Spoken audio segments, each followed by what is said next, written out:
Hi guys! Today's video sabaw ng isda naman ang lulutuin natin, sinigang na lapu-lapu.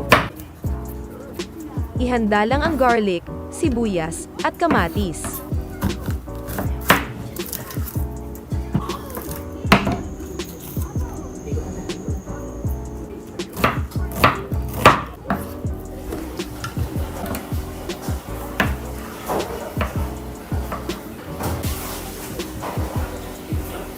Para naman sa ating gulay maghanda lang ng talong, radish, sitaw at kangkong.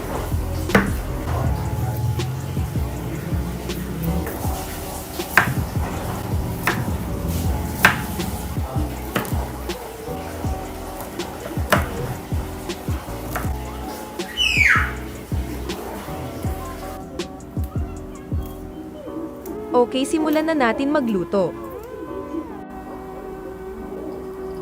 Gisahin lang ang garlic, sibuyas at kamatis.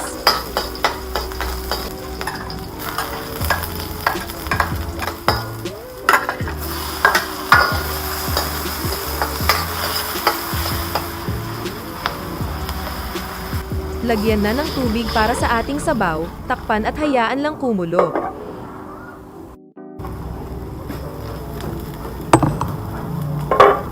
Ilagay na ang isda at ang sinigang mix, kayo na bahala mag-adjust kung gaano kaasim ang gusto nyo.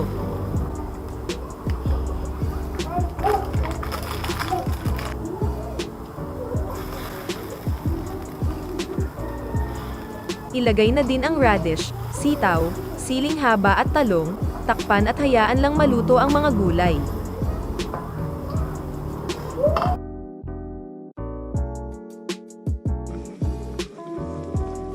I-adjust nyo na lang ang timpla with salt and pepper at ilagay na ang kangkong hanggang sa maluto.